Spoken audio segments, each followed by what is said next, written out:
Olá, pessoal. Olá a todos e todas. Boa noite. Queria dar boas-vindas aí a todo mundo que está nessa live hoje, que é praticamente o início dos trabalhos nesse nosso ciclo de live do pré-congresso, que é o nosso esquenta, né, para o segundo Congresso Brasileiro sobre Psicodélicos, que a Associação Psicodélica do Brasil está realizando, em parceria com o IPUB e com a patrocínio do CFP, Conselho Federal de Psicologia. Eu queria mais uma vez dar muito boas-vindas a todos e todas, né? E falar que, em nome da Associação Psicodélica do Brasil, que estamos muito felizes de estar nesse momento agora, já nos preparando para esse segundo congresso. O último congresso, o primeiro Congresso Brasileiro sobre Psicodélicos aconteceu há 2 anos, aproximadamente, foi em torno de 3 a 4... Foi em torno, não, perdão. Foi dia 3 e 4 de novembro de 2022, e foi um momento muito especial, em que superou muito as nossas expectativas. Hoje a gente está... todo mundo que participou desse último congresso, quando a gente pensa nesse segundo congresso agora, a gente já fica um pouco ansioso, já muito feliz, já esperando que vamos ter muitos debates importantes, relevantes para o nosso campo. E esse ciclo de lives aqui é exatamente isso, é um convite, tá? A gente vai começar a apresentar aqui, a gente vai ter um ciclo de mesas aqui, que estão totalmente conectadas com os eixos temáticos desse segundo Congresso Brasileiro de Psicodélicos, que é integração, acesso e regulação. E essa aqui é essa nossa abertura, né, da primeira mesa, que tem exatamente esse tema, né? Essa mesa tem o tema da integração, acesso e regulação. E eu queria apresentar as convidadas hoje que a gente tem, né? Lembrando que a gente trouxe aqui praticamente 3 convidados que estão relacionados, 2 convidadas são da Associação Psicodélica do Brasil e uma convidada é do IPUB, né? Então, a gente tem uma convidada que é a Joana, que está representando o Centro de Estudos Psicodélicos. A gente tem a Caroline, que está representando o IPUB, e a Priscila Praud, a Joana aí, ó. Olá, pessoal. Dá um oi aí. Falta a Priscila, né? Oi, gente. Mas agora eu vou apresentar com mais rigor aqui as nossas convidadas, né? A Joana Lopes, que está representando o CEP, ela é psicóloga clínica e redutora de danos, com orientação analítica junguiana. Por sua especialização, ela tem em psicologia analítica junguiana e trabalha com redução de danos em contexto de festa. Através do coletivo Cajunto e do Prepare e da Ancor, RD. É membro efetiva da Associação Psicodélica do Brasil, compondo o Núcleo Sudeste, o Centro de Estudos Psicodélicos e a TRIP. Ela está em todas, né? E o Núcleo Nacional, como representação do Núcleo de Comunicação. A gente também tem aqui a Caroline Machado, né, que é terapeuta ocupacional, pesquisadora e professora colaboradora do Programa de Estudos e Assistência ao Uso de Drogas, do IPUB, FRJ, especialista em saúde mental, em caráter de residência multiprofissional, do IPUB, mestre em educação profissional em saúde, pela Fiocruz, em seu doutorado pelo Programa de Pós-Graduação em Psiquiatria e Saúde Mental, investiga psicoterapia de integração da experiência psicodélica na perspectiva do usuário e terapeutas, psicanalista e redutora de danos também, né? Você vê que hoje o time aí tá forte. E também a gente tem a nossa famosa Priscila Sibina, né? Que é a Priscila Praud, né? É psicóloga clínica de orientação junguiana, que atende pessoas que fazem uso psicodélico, faz esse excelente trabalho aí de divulgação científica e clínica sobre psicodélicos, né? Por isso que ganhou esse vulgo do seu canal, que é a Priscila Sibina. Também é membro da Associação Psicodélica do Brasil. E dentro da PMB, a Priscila compõe o Núcleo Nacional como representante do Núcleo de Comunicação. E também está na TRIP, e é da TRIP que eu acho que ela vai falar hoje, de integração, né? Por último, eu queria lembrar aqui, né, que a gente está fazendo a gente assim, sentiu a necessidade de fazer esse ciclo de live de pré-congresso, não só para o esquenta, né, mas a gente também aumentar o número de vozes, de representações, e dar mais espaço também, e também para assim, conter um pouquinho a ansiedade, né, de todo mundo que está indo para o congresso. E é o Centro de Estudos Psicodélicos, que está, assim, fazendo a realização desse ciclo de live, né? Pois bem, vamos para o que interessa, que eu acho que hoje a gente precisa ouvir nossas convidadas, né? Eu só vou falar um pouquinho de como é que vai funcionar aqui. A gente vai dar 20 minutos de fala para cada uma das convidadas.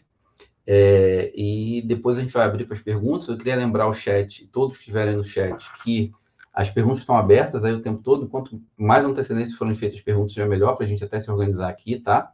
E que a gente vai respeitar a ordem das perguntas, para a gente não ter nenhum problema. Se é bom, se tiver alguma pergunta aí, tiver dúvidas, só mandar aí no chat. A gente tem uma equipe aí trabalhando para isso. A Jéssica está aí com a gente também tem o Perilo. E é isso, tá? Eu vou agora passar a palavra, a gente vai seguir uma ordem aqui de falas, tá? A gente vai começar, a gente vai seguir a ordem da mesa temática. A gente vai chamar a Priscila para falar da integração, depois a gente vai chamar a Joana para falar um pouquinho de acesso, e a Caroline para falar de regulação.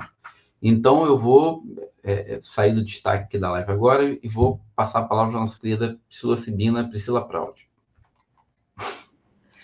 Oi, gente, boa noite, todo mundo está acompanhando. Preparei aqui alguns slides, deixa eu ver se eu consigo apresentar. Aí, vocês estão vendo, né? Bom, a parte que eu vou falar, né, vai ser dessa parte do eixo de integração. Quem está no universo dos psicodélicos, estudando, né, consumindo, enfim, muito provavelmente já ouviu falar na importância da integração das experiências psicodélicas, né? Antes de eu começar a falar um pouquinho sobre esse tema, é importante também colocar que a integração das experiências psicodélicas, né, como a gente entende, assim, ela não é uma necessidade universal, né? Não vai ser todo mundo que vai precisar de uma integração, né, ou que vai querer uma integração. Em algumas culturas, esse termo, inclusive, nem faz tanto sentido assim. Mas se a gente está falando sobre um uso terapêutico dessas substâncias para tratar, né, condições pré-existentes, né, no universo psi, ou no caso de experiências desafiadoras, né, que muitas vezes, talvez a maioria das vezes, tem muito a ver com os processos, né, psicológicos de cada um, essa integração terapêutica, ela é um ponto muito central. Só que é o seguinte, integração, a gente quando costuma falar sobre isso, né, no senso comum, tem muito essa ideia de que é um momento pós-experiência, né, para integrar os insights da experiência no dia a dia. Normalmente é essa leitura que a gente vê por aí, né? Mas é bem mais complexo, né, do que isso, assim. Essa integração, ela envolve toda uma teia de fatores extrafarmacológicos, né? Então, tem sim o set da pessoa, né? O que ela entende sobre psicodélicos, o quanto que as expectativas dessa pessoa, as fantasias sobre as experiências, sobre os resultados, o quanto que ela já caminhou também nos seus processos internos, né? O quanto que ela consegue também suportar a experiência. Tem muito a ver com o setting, né? Assim, com a construção desse espaço terapêutico, de uso também, né? Como é que vai ser durante o uso, quem vai estar com ela, se ela vai se sentindo cuidada ou não cuidada, enfim. E também os aspectos da Matrix, né? Assim, que resumidamente é de onde essa pessoa vem, né? Socioculturalmente falando, e para onde que ela volta também depois dessa experiência, né? Também envolve aspectos, aí quando a gente começa a falar desses fatores extrafarmacológicos, já começa a ficar um pouco mais evidente também que a integração, ela começa já antes da experiência, né, com todas essas informações, preparo, tudo mais. Durante a experiência, inclusive, a gente, às vezes, integra certas coisas, né, durante a própria experiência, que às vezes passa muito da própria palavra, né, e também, claro, depois da experiência, podendo elaborar essa experiência, né, em algum espaço, no caso aqui a gente está falando de espaço profissional e tal. Deixa eu passar aqui. Bom, então, entendendo, né, que a integração, ela é um processo muito complexo, e ela envolve muitos fatores, né, que são interconectados, e isso, obviamente, demanda muito estudo, né, e demanda muita troca também entre profissionais, né. O nosso psicólogo, músico e membro fundador da PB, o Sandro Rodrigues, ele idealizou e redigiu esse projeto TRIP, que desde o início também contou com a participação ativa da psicoterapeuta Daniela Monteiro, que também faz parte da TRIP da PB, né, na sua construção e na sua efetivação. Então, hoje eu vou falar um pouquinho sobre a TRIP, que é esse espaço super importante aqui na PB. Bom, a TRIP, ela é um projeto clínico-político da Associação Psicodélica do Brasil. E ele é clínico-político justamente porque a gente entende, né, que essa dimensão da clínica individual ou da clínica de grupo, ela não é separada dessa dimensão sociocultural, né? Então, portanto, política, né? Então, nós somos uma rede de profissionais de saúde mental, integrantes da PB, com experiência, né, no atendimento de pessoas que usaram ou que estão pretendendo usar psicodélicos. E o pessoal da TRIP também, todo mundo tem esse compromisso ético, né, de enfrentar as desigualdades da realidade brasileira, particularmente no que envolve a regulamentação das terapias psicodélicas, né. Isso é um ponto muito importante de frisar, que é uma premissa da TRIP, né, que esse modelo de regulamentação das terapias com psicodélicos, ele precisa ser amplamente acessível, né, e adequado às realidades brasileiras, né. E eu falo realidades no plural porque, enfim, né, na nossa cultura a gente tem muitas subculturas, muitas configurações sociais que precisam ser levadas em conta, né, não dá para a gente só importar um modelo, ou achar que um modelo vai funcionar para todo mundo, para todas as regiões e classes sociais, né? Então, deixa eu ver se já é o próximo aqui. Isso. Bom, então, o foco da TRIP é na psicoterapia de integração, que, né, como eu falei, né, basicamente consiste nessa abordagem não farmacocentrada, né, das terapêuticas psicodélicas, né? Ninguém da TRIP prescreve, né? Assim, a gente não tem esse intuito de administrar substâncias, mas tem esse foco no setting e na matrix, né? Inclusive, a integração ela é colocada no centro, né? Assim, ela é o foco principal, com todos esses aspectos não farmacológicos que permeiam a experiência, né? E porque tudo isso, né, todos esses aspectos que têm a ver com a integração, é o que, no fim das contas, é catalisado pelas experiências psicodélicas dos sujeitos, né? Então, a TRIP faz esse deslocamento, assim, em vez de ser a substância no centro, é a integração no centro e a substância ali como parte dessa catalisação.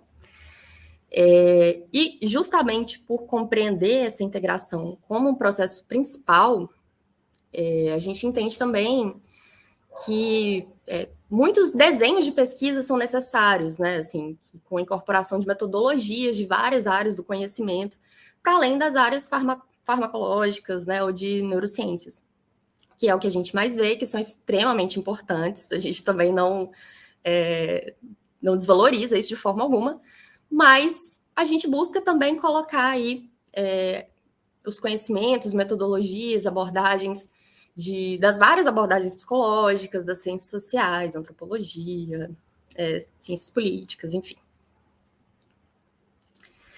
E aí, só para mostrar um pouquinho do que a gente tem feito, né? Atualmente a TRIP ela está promovendo supervisões internas, então nós, profissionais, a gente recorre ao grupo, né, para conversar sobre os casos que a gente atende, trocar ideia, experiência, estudar esses casos, e a gente tem também os grupos de estudos, que são mensais, e que são mais voltados para profissionais de saúde, mas que qualquer pessoa pode participar, né, qualquer pessoa que estiver interessada. Atualmente, né, agora 2024, o valor para participar dos grupos de estudos da TRIP é R$60, mas se a pessoa for apoiadora ou apoiador da PB, tem desconto, e aí passa a ser R$30. Então, é um grupo de muita qualidade e bastante acessível, né? E eu coloquei aqui os grupos que a gente fez esse ano, né? A gente começou em março com as terapias psicodélicas em grupo, com o Bruno Ramos Gomes. Normalmente, esses grupos de estudos a gente leva algum texto, né? Algum artigo, base, enfim. Teve as terapias psicodélicas em grupo, que foi muito interessante. Terapias com cetamina no Brasil. O Fernando trouxe um cenário aí das pesquisas com cetamina e como que isso tem sido feito aqui no Brasil, né? Como que isso poderia ser mais interessante, melhorar. Depois a gente teve um sobre terapias corporais e psicodélicos com a Jéssica Sarcinelli, que é psicoterapeuta corporal. Então, trouxe um pouco dessa perspectiva, dessa abordagem, né, sobre as experiências psicodélicas. Tivemos também os grupos de microdosagens com cogumelos, com o Sandro Rodrigues, que apresentou para a gente a experiência que ele teve com grupos de pessoas que estavam fazendo uso de microdosagem. Falou também da GAN, né, da gestão autônoma de medicação, que, se eu não me engano, foi do doutorado dele, mestrado ou doutorado, não me lembro agora, mas, né, enfim, ele teve um estudo, uma prática sobre isso. Tivemos também um grupo de estudos sobre perspectivas da clínica psicodélica com o processo de MDMA nos Estados Unidos. Então, o Bruno, ele trouxe para a gente os pontos ali, né, que a FDA colocou, barrando essas terapias. E a gente pôde conversar um pouco, né, sobre tantos os aspectos que a FDA trouxe, mas também como que a gente pode pensar no nosso cenário brasileiro aqui, sul global, né, essas perspectivas, o que isso traz para a gente e como que a gente pode pensar também outras formas de regulação. Também o Bruno trouxe depois, no outro mês, a terapia psicodélica como forma de vida, que a gente discutiu um artigo muito interessante de um antropólogo. No mês passado, em setembro, eu falei sobre a perspectiva junguiana, né? Falei sobre as experiências psicodélicas e, mais especificamente, contato com a sombra. E o último que a gente teve até agora foi também com o Bruno sobre práticas psicodélicas clandestinas, né? Ele trouxe um texto bem interessante que avalia essas práticas, porque, embora não seja regulamentado, as pessoas estão fazendo aí a rodo, né? E, assim, às vezes dando muito certo e às vezes dando muito errado, e como que essas práticas são feitas, né? A gente pôde olhar um pouco para isso, conversar um pouco sobre isso também. E só para falar também, eu tenho feito vídeos sobre esses grupos de estudos, então acredito que todos esses aqui, menos o meu e esse último do Bruno, já tem vídeo no YouTube falando um pouquinho sobre o tema, né? Eu tenho entrevistado as pessoas que fazem parte do grupo, então se vocês perderam os grupos de estudos, ainda não viram esses vídeos, né, podem assistir. Bom, então trouxe um pouquinho do que a TRIP fez, né, esse ano. E o objetivo da TRIP, né, é justamente de continuar nessa consolidação cada vez mais como um núcleo de estudos, de pesquisa, de supervisão e de formação continuada nesse campo das práticas de integração psicodélica. E junto disso, né, e ao mesmo tempo, para além disso, a gente tem também como objetivo atuar, né, como um movimento social, um movimento de intervenção na sociedade para ampliação do acesso aos melhores tratamentos disponíveis em saúde mental, através aí de elaboração de projetos internos, externos, parcerias institucionais e etc. Trouxe aqui também um print do site da PB, né? Tem uma aba aqui da TRIP, falando um pouquinho mais sobre o projeto. Embaixo tem também as pessoas que estão fazendo parte. E aqui é um print do nosso YouTube. Aqui, como vocês podem perceber, eu tenho feito vídeos tanto do grupo de estudos do CEP, que eu acho que a Joana vai falar um pouquinho mais sobre eles, e também os da TRIP. Os da TRIP todos têm essa bordinha aqui mais alaranjada, né, nesse padrão. E os do CEP com um padrão um pouquinho mais escuro. Mas, bom, gente, é isso. Queria trazer mais por cima mesmo a integração de temas extremamente complexos que a gente vai ir aprofundando também durante as mesas do Congresso.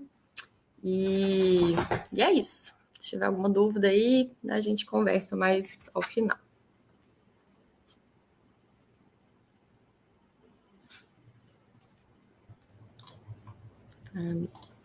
Obrigado, Pri. Valeu aí por ter apresentado aí a Tri para o pessoal aí, ter feito essa introdução aí sobre a temática da integração.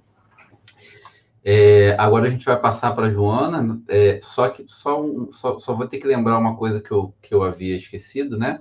A gente, no final da live, vai fazer um sorteio do curso Mente Manifesta da Associação Psicodélica, no qual, a partir de um formulário que a gente vai disponibilizar agora aí no chat. Então, quem quiser participar do sorteio, tá? É só preencher o formulário aí, e que a gente vai fazer um sorteio e vai disponibilizar uma bolsa integral para quem for, para quem ganhar esse sorteio aí, tá? É só se inscrever no formulário.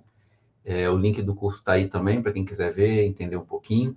É um curso que a gente fez também, organizando alguns debates internos que a gente faz. É um curso que é dividido em 4 módulos, um introdutório, o outro falando só sobre a parte da terapia psicodélica, um terceiro módulo discutindo aspectos relacionados à integração também, e uma discussão sobre a terapêutica latino-americana, e um quarto módulo discutindo sobre o fenômeno da microdosagem. Estou sendo bem sucinto aqui, para economizar tempo, tá? Mas o link está aí, quem quiser ver em detalhe todo o programa do curso, fiquem à vontade, ele está disponível online, e a gente vai fazer esse sorteio no final da live aqui. E queria passar agora a palavra para a Joana. Cadê a Joana? Joana? Oi, gente, estão me ouvindo? Dá para ouvir? Eu estou confuso aqui. Enfim, acho que sim, né? Espero que sim. Estamos te ouvindo, Joana, fica tranquila. Bom, então, meu nome é Joana, eu não trouxe nenhuma apresentação para passar, né? Eu sou membro da PB, tenho um pouco mais de 4 anos, né? Que, igual o Márcio falou, eu ocupo vários espaços, né? Hoje eu vou estar como representante do Centro de Estudos Psicodélicos, né? Que eu faço parte junto com mais 8 pessoas, né? Inclusive o Márcio é o representante oficial do Centro de Estudos Psicodélicos, mas hoje eu estou aqui falando institucionalmente. E o meu intuito hoje é apresentar para vocês o trabalho do núcleo, né, o processo que fez a gente chegar até aqui, né, e a relação desse núcleo com a construção do nosso congresso e com a organização ético-política da PB também, e o que a gente tem assim de entendimento do que é esse acesso, né? Bom, o CEP, né, o Centro de Estudos Psicodélicos, é um espaço de referência a estudos psicodélicos e construção para consulta interna e externa da PB. Então, ele é uma instância que se comunica com múltiplos eixos de ação da PB, né? Ele está sempre em comunicação com todos os núcleos, praticamente tudo tem uma passadinha pelo CEP ali. A gente brinca que o CEP é a medula espinhal da associação, né? Ela conecta tudo, né? E assim, como que ele começou, né? Desde o início da APB, a gente já contava com um grupo de estudos interno, né? Eu não estava nesse início, mas enfim, a APB já contava com um grupo de estudo interno, que era presencial no início, né? E depois, com a pandemia e a expansão dos núcleos regionais, que foi quando eu entrei em 2020, esse grupo passou a ser remoto, mas sem ser aberto, né? O nosso grupo de estudo, então, ele passou por várias fases. A gente estudou o livro inteiro, a gente estudou artigo, a gente discutiu coisas, a gente propôs, né, começou a propor uma regulamentação, enfim, a gente foi refinando ele internamente até chegar nesse formato que a gente tem hoje, que é aberto para os apoiadores psicodélicos, né, em contrapartida com o apoio financeiro, e tem convidados, né, trazendo temas, esses convidados de dentro ou de fora da PB, e ele acontece quinzenalmente na segunda-feira, às 8 horas da noite, né? Hoje não seria o dia do grupo, mas na segunda que vem a live vai ser no momento do grupo. E assim, foi a partir desse grupo, né, desses estudos acontecendo de dentro, né, e da gente começando a ter a ideia do Mente Manifesta, ela amadurecendo, que veio a necessidade de organizar e operacionalizar as ações de formação da associação, né, de dentro.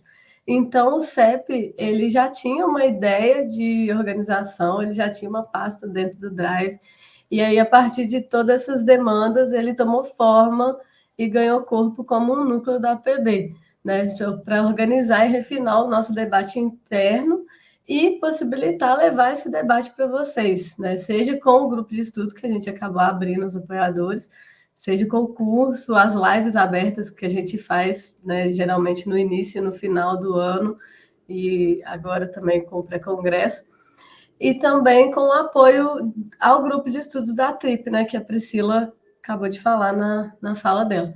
Então, assim, o CEP está ativo como núcleo desde o início de 2021, e de lá para cá a gente já construiu bastante coisa, assim, tipo o curso Mente Manifesta, né, que teve uma versão ao vivo e remota, e hoje é o que o Márcio acabou de explicar, né, que está disponível em versão EAD, e a gente vai sortear uma bolsa, ele está muito completo, e logo vai estar na descrição aí do vídeo também. A gente teve discussão interna importante, elaborou proposta de tema estratégico para dentro da PB, né? O tema que a gente tem hoje do Congresso também partiu de discussões do CEP também, né? Com o debate de regulamentação, de acesso, e a gente já teve desde de 2021 aí mais de 80 grupos de estudo ministrados, organizados pelo CEP, ministrado por membros da PB e por parceiros de fora nesse meio tempo. E isso, assim, só falando dos grupos pós-estruturação do CEP como núcleo, né? Sem contar os que eu falei que acontecia antes do CEP tomar corpo.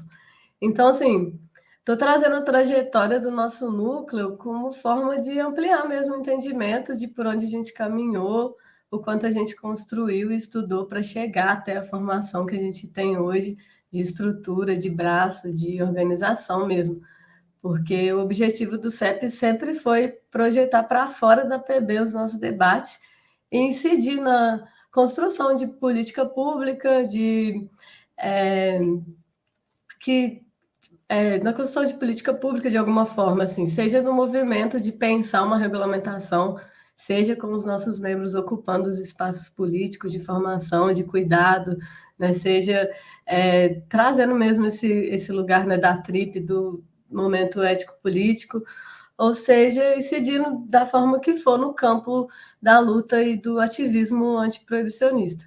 Né? E aí, assim, esse pré-congresso que a gente está começando hoje, o congresso que a gente vai fazer nos dias 8 e 9 de novembro, lá no Rio de Janeiro, né, que está na sua segunda edição, são construções baseadas direta e indiretamente, com parte importante no trabalho contínuo do CEP, né, do nosso Centro de Estudos Psicodélicos, que vem bebendo da fonte de conhecimento dos nossos membros e dos nossos parceiros e refinando o debate para trazer para vocês sempre. Pensando no ativismo antiproibicionista e anticapitalista também, né, até onde a gente se permite ser anticapitalista dentro do sistema capitalista.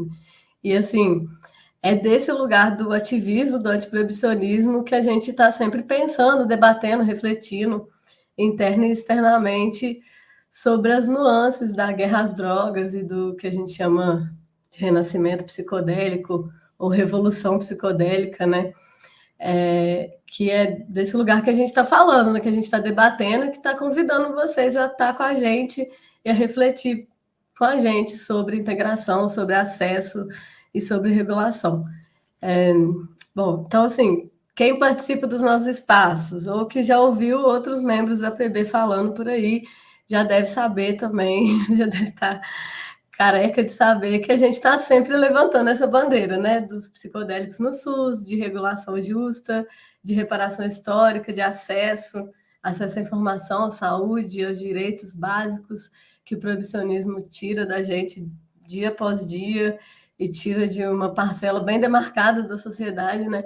Então, assim, quando a gente vem com os nossos estudos no campo, trazendo pessoas qualificadas e parceiras e pessoas que levantam esse mesmo debate e que acreditam também no que a gente acredita, quando a gente faz lives abertas ou quando a gente se esforça ao máximo para construir um congresso nacional gratuito, não é por acidente, né? Mas é porque a gente acredita realmente que não vale a pena construir um futuro dentro do debate psicodélico se não tiver acesso. né, se não tiver acesso amplo aos tratamentos que estão surgindo, né, se não tiver acesso ao conhecimento, se não tiver reparação histórica aos saberes ancestrais, aos detentores dos saberes ancestrais, e não só, né, mas que possibilitaram a gente chegar aqui. E se não houver respeito à nossa cultura, ao nosso lugar aqui latino-americano, a gente está sempre levantando esse debate também. E se a gente não continuar levantando debates importantes, né, sobre homofobia, transfobia, desigualdade social, racismo, classicismo, né? Tudo isso que eu estou falando aqui é só uma palhinha assim, que a gente vem discutindo sempre, que a gente vai continuar discutindo, que vamos discutir nas mesas do pré-congresso e nas mesas do congresso também. Então, assim, porque todas essas questões elas vão se esbarrando dentro do campo psicodélico, né? Atravessando os gêneros, as raças, as classes, de várias formas distintas. Então, assim, parar para a gente refletir sobre essas questões, para a gente trazer luz para essas problemáticas todas que estão envoltas a isso. Ele é um compromisso social básico, sim, que qualquer pessoa que expande a consciência, né, o que fala que expande a consciência, tem que estar atento, né? E a gente aqui na APB está atento a isso, está sempre trazendo isso, sempre e sempre, assim. Então, assim, hoje eu estou aqui para falar de um lugar de orgulho muito grande, né? Porque foi por aqui mesmo, dentro da APB, que eu consegui levantar esse olhar, né, atento que eu tenho, que eu consegui chegar nesse acesso, né, ter acesso a esses questionamentos, expandir de verdade meu referencial teórico também e minha consciência política e psicodélica. E, assim, é muito importante poder dividir esse conhecimento, ampliar o debate, aprender dia após dia nessas construções e nessa rede que a APB vem formando ao longo do tempo, com os convidados que a gente está tendo, com os meus parceiros de mesa aqui também, e com os outros que vão vir nos outros dias, assim, né? Então, assim, a nossa ideia de acesso é isso, né? É conseguir levar esse acesso para todos e todas e todos, assim, independentemente de classe, de raça, de gênero, enfim. É isso, gente. Eu acho que é isso que eu tenho para dizer hoje. Eu estou muito feliz, estou animada de estar aqui abrindo essas discussões importantes.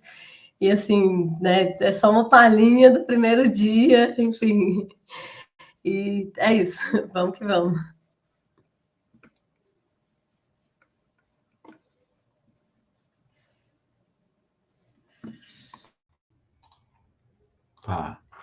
Nossa, obrigado, hein, Joana? Valeu pela essa linda apresentação aí do CEP. É muito orgulho a gente ter o CEP aí organizando esse congresso e acho que você, descreveu de forma brilhante aí a história, a trajetória do CEP. Parabéns. Eu vou chamar agora a Caroline. Antes só dela entrar, eu só queria lembrar mais uma coisa. A gente colocou de novo aí o form, tá? O link a gente não tinha colocado, mas eu acho que agora já está aí no chat, o link da inscrição do curso.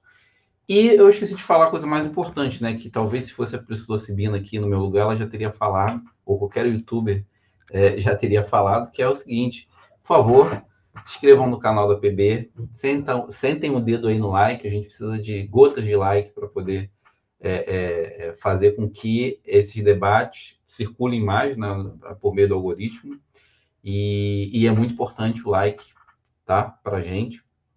Então, se você puder e estiver gostando aí do nosso desse primeiro ciclo de live, por favor, dê o like aí para ajudar a associação a circular nosso discurso e as falas que estão aqui.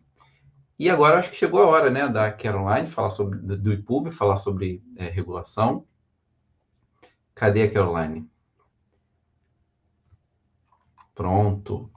Caroline Machado.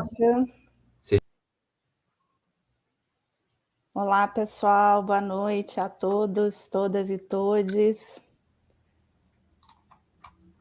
Bom, é uma satisfação compor essa mesa de abertura do pré-congresso ao lado das minhas companheiras aqui, a Priscila, a Praude, a Joana Lopes, mediada pelo Márcio Roberto, que são pessoas que trabalham de forma primorosa em diversas frentes da APB para a difusão ética e responsável do campo dos psicodélicos. Eu quero agradecer também ao Lucas Fernandes e à comissão organizadora do pré-congresso pelo convite para estar nessa mesa representando o Instituto de Psiquiatria da UFRJ, que é parceiro da APB na organização do 2º Congresso Brasileiro sobre Psicodélicos, e que está sendo preparado há meses por muitas mentes e mãos, com muita dedicação e entusiasmo. Então, desse lugar, né, de estar aqui representando essa parceria com o IPUB, que eu considero, né, um grande encontro, eu queria dizer que a universidade pública é um lugar de democratizar o direito à educação e de ampliar oportunidades para toda a sociedade. O Instituto de Psiquiatria completou esse ano 86 anos e é uma referência nacional e internacional na produção de conhecimento através da assistência, do ensino, da pesquisa, da extensão e de inovações no campo do cuidado em saúde mental. Quando o Instituto recebeu o pedido da APB para sediar o evento, a direção do Instituto, nas figuras do professor Pedro Gabriel Delgado e do professor Marcelo Cruz, que são psiquiatras e pesquisadores de destaque no campo das políticas públicas em saúde, sobre álcool e outras drogas, saúde mental, álcool e outras drogas, eles prontamente autorizaram e disponibilizaram a estrutura física e os recursos humanos necessários para a viabilização dessa parceria, incentivando desde o início a realização desse evento. O envolvimento do IPUB com a pauta sobre os psicodélicos é recente, mas é muito promissor.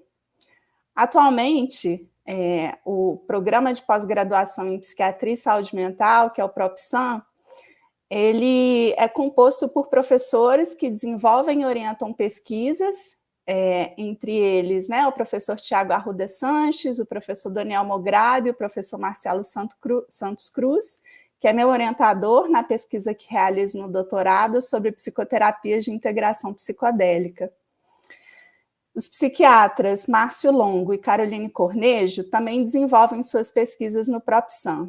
Ambos participaram da mesa Pesquisa e Prática Clínica no Congresso, eu dando spoiler aqui, onde eles vão ter oportunidade de apresentar suas produções.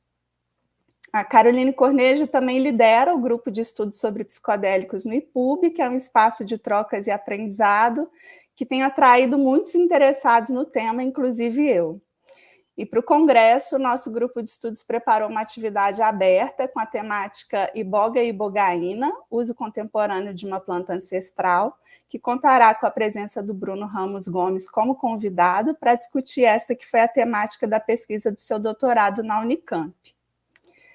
Também, como participantes do Congresso pelo IPUB, teremos as professoras Beatriz Salles e Thelma Beatriz, que são do curso de graduação em musicoterapia da UFRJ. Elas vão compor junto com o Sandro Rodrigues, com o Guilherme, com o Tiago Arruda, uma das mesas que vai discutir a relação entre a musicoterapia e os psicodélicos. O professor Tiago Arruda também vai conduzir a mesa Ensaios Clínicos com Psicodélicos no Brasil, Diálogos sobre os Caminhos até o SUS, e o professor Marcelo Cruz vai compor a mesa sobre políticas públicas. Dei muitos spoilers aqui sobre a programação, que vai ser divulgada em breve, mas eu acho que deu para perceber o engajamento da universidade nessa parceria com a APB para a realização do congresso e para o fortalecimento da relação dialógica entre a universidade e a sociedade. Esse é o compromisso, né, da universidade. Como já foi dito, né, pela Priscila, Joana e Márcio, né, o Congresso ele possui 3 eixos temáticos, que são integração, acesso e regulação, e eu recebi a encomenda de enfatizar o eixo da regulação, que é uma pauta urgentíssima, né, que temos a tratar. A gente sabe que as substâncias que alteram a consciência, elas foram, são e sempre serão utilizadas pela humanidade com diversas finalidades, e também sabemos que a decisão de proibir algumas dessas substâncias em detrimento de outras não é pautada apenas pela ciência. Os interesses políticos e econômicos são fatores que influenciam fortemente o status do que é permitido, de como é regulado e como é regulamentado. A mim, parece que esse debate sobre a regulação dos psicodélicos traz um desafio ainda maior, que requer a integração entre as ciências dos povos originários e a ciência ocidental. Trataremos a regulação dos psicodélicos considerando essas substâncias como drogas, como remédios, como cultura ou como religião. Como que vai se dar a participação, o reconhecimento e a reparação histórica aos inventores, né, dessas que a gente tem chamado de tecnologias ancestrais. Atualmente, a gente sabe que existem muitas publicações, muitos estudos promissores sobre as terapias assistidas pelos psicodélicos, realizadas com MDMA, ketamina, LSD, DMT, psilocibina, mescalina, ibogaína e ayahuasca. Essas terapias são possibilidades alternativas e complementares em face às limitações desses modelos atuais de tratamento, que não dão conta, né, de prestar assistência, né, devida para os usuários, para as pessoas em sofrimento mental. E apesar do uso dos psicodélicos ser proibido na maioria dos países, tem se observado um aumento do uso autônomo, talvez influenciado pela divulgação de pesquisas ou pelo destaque da mídia a esses potenciais terapêuticos. Eu vou entrar agora, né, assim, no tema da regulação propriamente dita, e aí eu trouxe um panorama, assim, né, de como que está o status da regulação no Brasil, de algumas das substâncias. Então, a ayahuasca, ela é legalizada para uso religioso desde 1987 e é regulamentada em 2010. A psilocibina, o LSD, o MDMA e o DMT são ilegais, exceto para pesquisas científicas com aprovação da Anvisa. A ibogaína ocupa uma zona cinzenta, ela é permitida para uso terapêutico, mas, enfim, a Anvisa desaconselha, né, esse uso devido aos riscos, mas acontecem tratamentos, né, com ibogaína no Brasil, em clínicas, desde que a importação seja feita em nome, né, do paciente. E a ketamina, ela é permitida para uso terapêutico, e é aprovada pela Anvisa para depressão resistente sob supervisão médica. Dentre essas substâncias, eu vou conversar com vocês agora um pouco sobre qual é o panorama, né, da regulamentação da ayahuasca no Brasil, que eu acho que é uma substância, né, que ela é regulamentada para uso religioso e ela pode nos dar aí talvez pistas, né, a seguir para o caminho, né, da regulamentação de outras substâncias. O tema da regulamentação não é um tema do meu domínio, então queria destacar aqui que eu me inspirei numa aula do professor Henrique Antunes, que eu tive num curso que eu fiz no Chacruna. O professor Henrique Antunes é um antropólogo, né, que estuda esse tema profundamente. E no congresso também vocês vão ter oportunidade, né, de ouvir especialistas, né, em regulação, vai ter uma mesa específica sobre esse tema, o Márcio vai estar nessa mesa também. Então, vamos lá. No Brasil, nem o chá da ayahuasca e nem as duas plantas, né, principais que compõem esse chá, né, a chacruna e o jagube, Psychotria viridis e Banisterial piscape, né? Nenhum deles são substâncias controladas no Brasil. A ayahuasca não é tecnicamente legal, mas ela é regulamentada para o uso religioso no nosso país.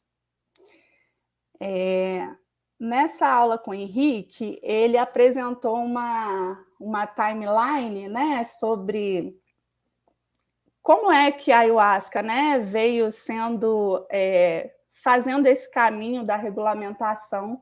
E ele começa lá em 1985, quando a ayahuasca foi banida, e que foi criado, né, um grupo de trabalho, na época pelo Conselho Federal de Entorpecentes, para examinar o tema. Em 1986, a ayahuasca foi temporariamente, né? Essa proibição da ayahuasca, ela foi temporariamente suspensa. Em 87, foi publicado o relatório final desse grupo de trabalho, recomendando, né, a suspensão definitiva da banição da ayahuasca, né, da proibição da ayahuasca. Em 92, depois de um pedido anônimo, o CONFEM volta a examinar esse tema. Em 92, né, o CONFEM publica um segundo relatório reconhecendo a liberdade religiosa para o uso da ayahuasca. Em 2004, o Conselho Nacional de Política de Drogas, né, ou então CONAD, né, regula o uso da ayahuasca para menores de idade e para mulheres grávidas. Em 2006, o Grupo de Trabalho Multidisciplinar sobre a Ayahuasca do CONAD publica também um relatório estabelecendo parâmetros para o uso responsável da ayahuasca.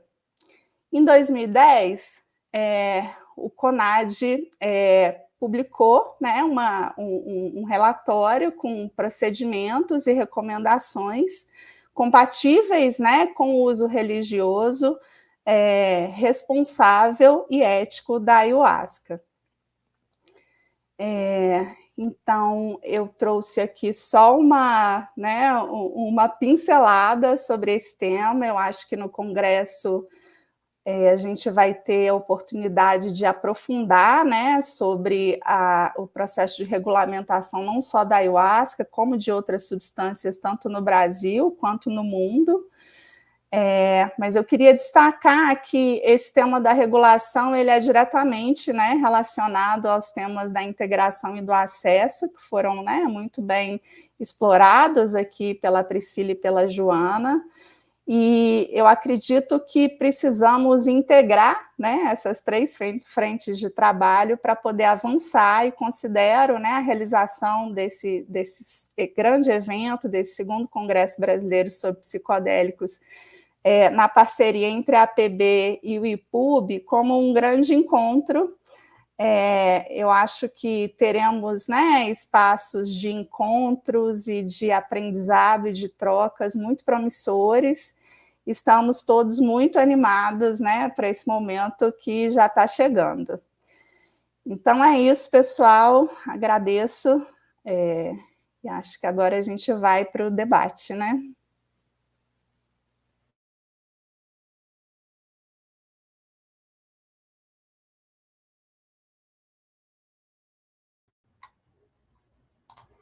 Muito obrigado, Caroline. Você, enfim, deu esse destaque, né? Assim, seria... A gente hoje não consegue nem visualizar como que seria realizar esse congresso sem a parceria do IPUB, né?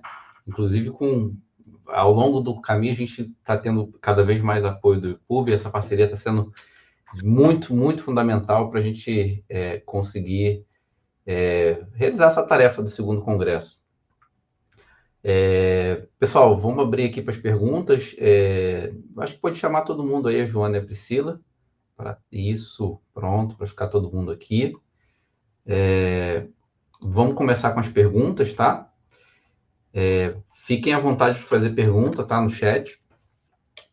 Vou começar com a primeira pergunta que está aqui, que eu acho que é direcionada para a Priscila. Priscila, está aqui a pergunta do Camilo. Você pode botar aí, Período, por favor, pessoal?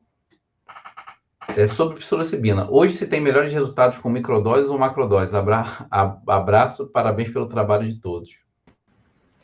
E também eu vou emendar logo aqui outra pergunta, que é onde a TRIP atende, né? A Raquel Franklin também perguntou. Bom, vamos lá. Vou começar pela última pergunta, então. A TRIP, a gente não tem um funcionamento de que a TRIP atende pessoas, né? Talvez isso aconteça em algum momento, talvez não, né? A gente está construindo essa história. Mas, por enquanto, são profissionais individuais, né? Cada um com a sua clínica, cada um com a sua abordagem, que atendem pessoas que fazem uso, ou que fizeram, ou que estão se preparando para fazer. E é isso, né? Assim, por enquanto a gente não tem algo da TRIP. São os profissionais que compõem a TRIP, e aí dentro a gente tem nossas práticas de estudo e supervisão. Sobre a primeira pergunta, né? Se a gente tem resultados melhores com microdose ou com macrodose, vamos lá. Olha, eu vou falar primeiro da minha percepção clínica, né? Porque aí talvez outras pessoas possam ter alguma outra observação. Mas assim, eu acho que isso varia muito, muito caso a caso, sabe? Para algumas pessoas, as macrodoses elas são incríveis, intensas, importantes. Para outras pessoas parece que não é tão interessante, né? Às vezes doses mais baixas são interessantes. Eu gostaria de destacar aqui, inclusive, uma coisa que até o Márcio chama muita atenção, né? Sobre as mini doses, né? Que a ideia é que a microdose ela é subperceptual, né? É que você não percebe ali os efeitos, mas você tem ali alguma mudança subjetiva e tal. E as macrodoses, essas macro mesmo, né? De bastante intensas, né? Que visam essa permeabilidade, essa maior permeabilidade do ego, assim, né? A questões do inconsciente, emoções e tal. E aí, no meio disso, a gente tem as mini doses, né? Que tem muito mais a ver com aquele modelo de terapia psicolítica, né? Assim, que são doses mais baixas ao longo do tempo, ao longo da terapia, médio, longo prazo, que é diferente dessa lógica da terapia psicodélica que a gente vê sendo revisitada nas pesquisas mais recentes, né? Que é uma ou duas, ou no máximo 3 sessões com uma dose bem alta e sessões de integração, né, entre elas. Então, assim, posso te dizer isso, né? A partir da minha observação, isso varia muito de pessoas para pessoas. Dou essa ênfase aí nas mini doses, que eu acho que é algo talvez um pouco explorado e que é muito interessante. Mas eu também acho que não tem nenhuma pesquisa, né, assim, para afirmar isso. Eu acho que mesmo se tivesse uma pesquisa, seria complicado afirmar o que funciona mais, né? Então, essa velha resposta da psicologia, né? Cada caso é um caso, tem como a gente enfim, dar uma resposta simples, né, para algo que é tão complexo.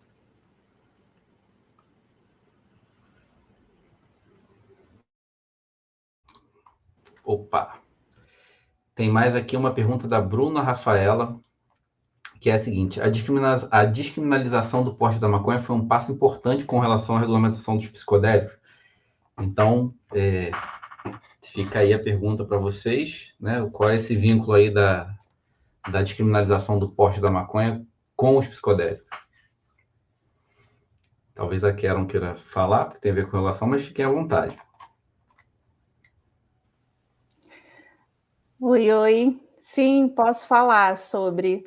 Acredito que são substâncias com histórias diferentes, né? Mas que a gente pode sim aprender com o caminho, né, que a maconha percorreu. Ainda assim, é uma descriminalização que ainda não é a que a gente, né, idealiza, né? Ela ainda tem ali, a gente ainda tem muito que avançar no caso da maconha, mas eu acho que em se tratando, né, de Brasil, e a gente vai, né, a passos de formiga, eu acho que é um fator que pode contribuir sim para a discussão da regulamentação das outras substâncias.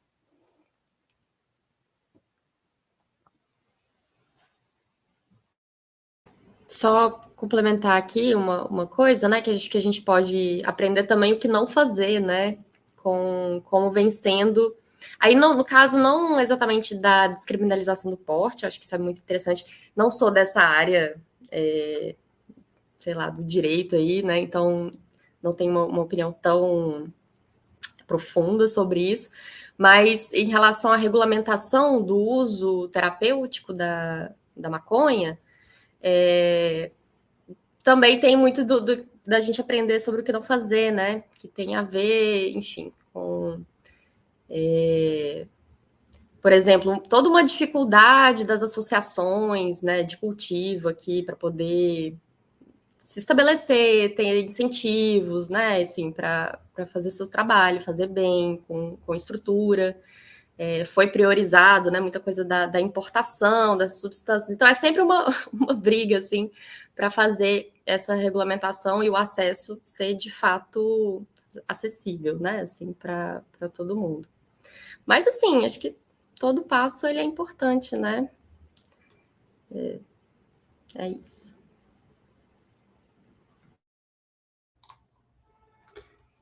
E aí, Joana, você vai comentar, Joana? Eu acho que eu acho que é isso mesmo que elas falaram. A Priscila também complementou muito bem. Eu não teria. Acho que assim, os psicodélicos, a maconha, ela vem de um outro processo, né? Ela vem de um processo muito mais racista e classicista do que os psicodélicos, né? Se for, o Rafael comentou ali, né? A maconha é psicodélica e isso tem que ser levado em consideração também, né? Mas pensando nos psicodélicos clássicos aí, né? Eles estão vindo de um outro lugar, né? Eles estão vindo de um lugar muito mais elitista no processo de regulamentação, né? Então, enquanto a maconha, em um momento, ela foi criminalizada por ser uma droga de preto, né? De escravos, os psicodélicos, eles estão aí no hype e sendo vendidas terapias milionárias aí mesmo sem o acesso, sem a regulamentação certa ainda já sendo vendidos. Então, assim, estão sendo processos bem diferentes, né? Mas eu acho que é o que a Priscila disse, né? A gente tem o que aprender com esses processos, né? Observar. E, bom, é isso, né? A gente está falando aí como psicólogos aí, redutores de danos e tal. Essa é uma parte muito do direito, mas a gente vem aprendendo com todos os processos. Acho que é importante. E no caso da ayahuasca, por exemplo, é interessante, né? Assim, tem esse processo de regulamentação e é autorizado, por exemplo, né? O chá, né? Que ele seja transportado de uma igreja para outra com CNPJ. E os indígenas, os povos originários, né, que são os inventores, detentores desse saber, assim, teoricamente não tem CNPJ e não tem essa autorização, né, para poder circular com a bebida dentro do país.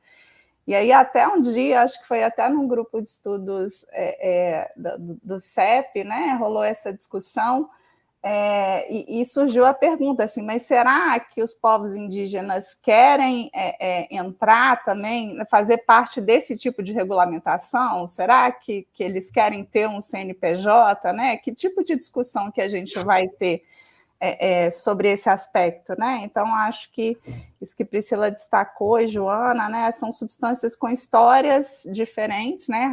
O Rafa colocou ali maconha também é psicodélico, mas é importante, eu acho que justamente a gente tá atento em integrar a história de cada uma para poder avançar, né? E considerando os aspectos científicos, os aspectos jurídicos, culturais, sociais, antropológicos, assim, é uma discussão muito ampla, assim, o diálogo ele é imprescindível para a gente poder avançar de forma justa, ética e responsável.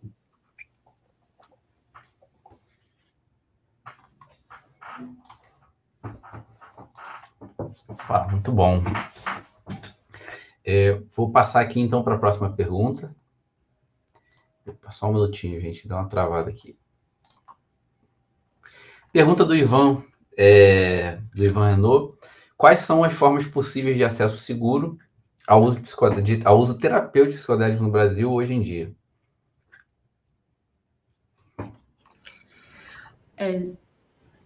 Pode falar, Priscila. Bom, olha, do que a gente tem regulamentado, né? Acho que a Caroline trouxe um pouco, foi o uso da iboga, né? Ibogaína e da cetamina. Mas assim, por exemplo, a gente já conversou em grupo de estudos, isso também foi uma questão que apareceu no congresso que o CFP promoveu, né, sobre maconha e psicodélicos. O uso da cetamina, apesar de ser regulamentado, ser feito em clínica e tal, eu particularmente não entendo que é exatamente um acesso seguro, porque o pessoal atropela muito e nem considera essa história, por exemplo, de integração. Então, né, uma coisa que você paga caro, tem ali todo o aval científico e não sei o que, mas no fim das contas eu não acho que funciona tão bem, né? Assim, as pessoas que eu já ouvi que passaram por essa experiência, é bem complicado, né? De ibogaína, aí eu conheço menos, né? O Bruno, ele sabe falar melhor sobre isso, né? Então, se tiver clínicas e tal que se atentem para essa parte da integração, aí eu acho que pode ser interessante, né? Seguro, embora tenha também muitos rituais que não são exatamente regulamentados, que são com iboga, né? E aí é um pouco mais arriscado, porque a iboga é algo que traz um pouco mais de risco físico, né? E assim, e no underground tem, assim, a gente sabe que funciona com essa história da ayahuasca, né? Às vezes a pessoa, inclusive, é um ponto que é interessante também, né? Muita gente faz um uso religioso, ritualístico, e tem aí algum ganho terapêutico, né? Mas também é essa história, a gente tem lugares, pessoas e pessoas, né? Tem alguns lugares que fazem um trabalho sério, que conseguem dar suporte para a pessoa e tal, e tem lugar que não. Então a gente também não tem regulamentação sobre isso, né? Então,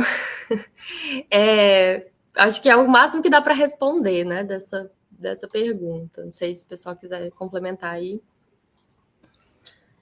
Eu ia falar também, eu ia falar um pouco nessa linha também, acho que a gente tem, como a Karen falou, a iboga e a ketamina, e é uma pergunta que sempre vem no Instagram da Associação Psicodélica.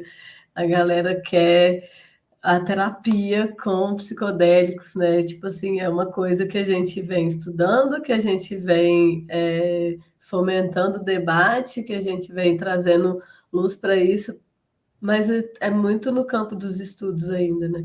Então, assim, uma forma de acesso legal e seguro também, e aí também, entre aspas, também é participar de estudos, né?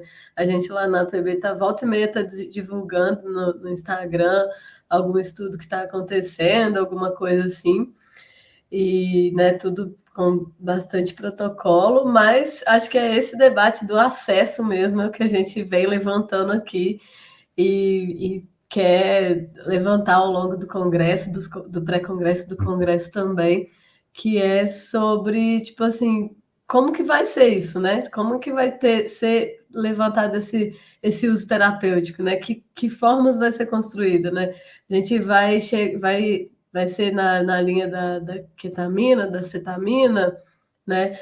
Que a pessoa vai lá, toma, né? A gente vai ter um debate de integração, né? A gente vai ter um debate de acessibilidade mesmo, porque uma coisa assim, existe ali a psicoterapia, a terapia, né? A terapia com cetamina acontecendo, é uma infusão. Você consegue pagar, não sei, R$1.000 por infusão ali, mas isso é acessível para quem, né? Isso tá. Se eu falar para o Ivan agora, não, pode ir lá e tomar cetamina, vai ser esse lugar que você vai ter o acesso legal e seguro. Mas e aí, né? O que é acesso para ele, né? O que é acesso para quem está assistindo a gente aqui? Então, tá ainda muito em campo dos estudos, né? Em campo de como que a gente, exatamente o Camilo falando, né? É extremamente caro e elitista, e a gente está seguindo por um lugar que é muito perigoso de continuar muito caro e elitista, né? Então, o que a gente vem promovendo aqui é esse olhar para tipo, quem vai ser acessível, onde vai estar esse acesso, né? E aí, tentando entender outras formas, né? Seja numa prática underground, numa prática de integração, né? Um lugar que a pessoa possa também ter o que a gente vem levantando, né? De uma gestão autônoma também, né? Um lugar de entendimento de si mesmo. Eu acho que hoje o que a gente tem é muito estudo, muito, muita vontade de fazer e pouco acesso, né? Então, exatamente. E aí, assim, então é uma coisa que a gente tem que questionar mesmo. E o que eu ia falar, gente? Eu fui ler o comentário do João falando que acesso seguro é ser branco e privilegiado, ainda não há.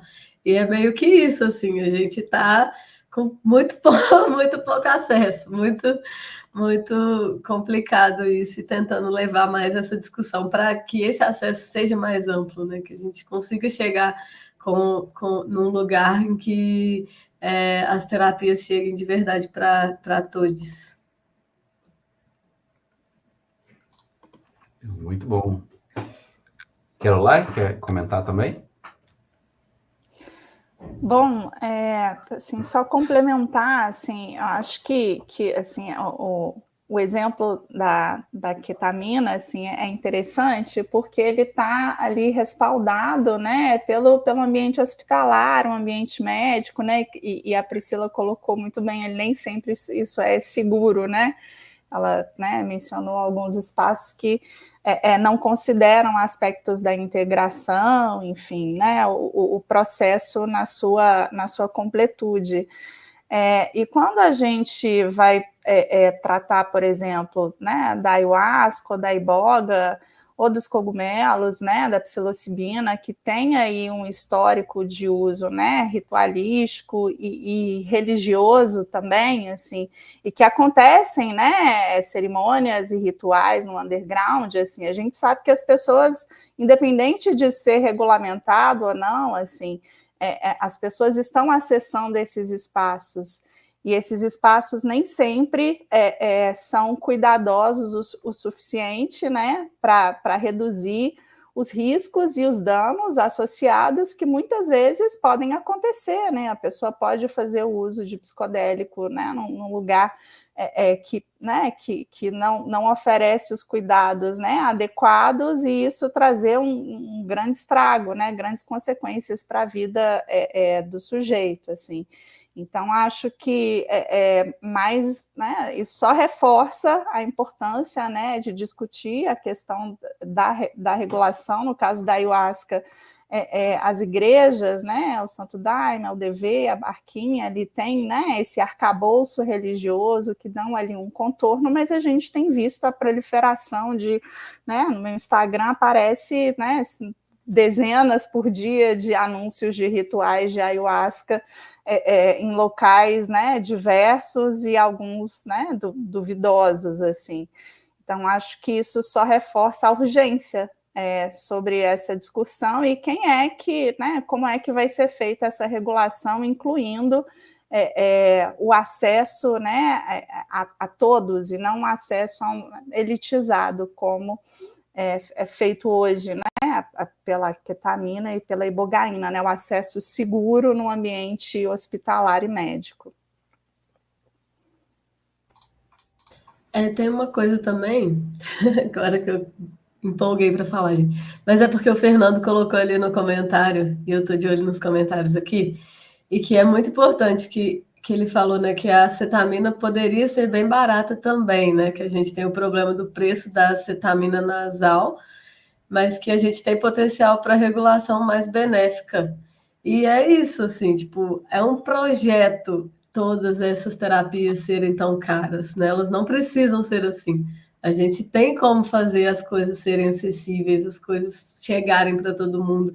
É a mesma coisa com o debate da maconha, né? Hoje em dia, só pessoas, ela é liberada para quem é rico agora, né? Consegue um HC, consegue etc.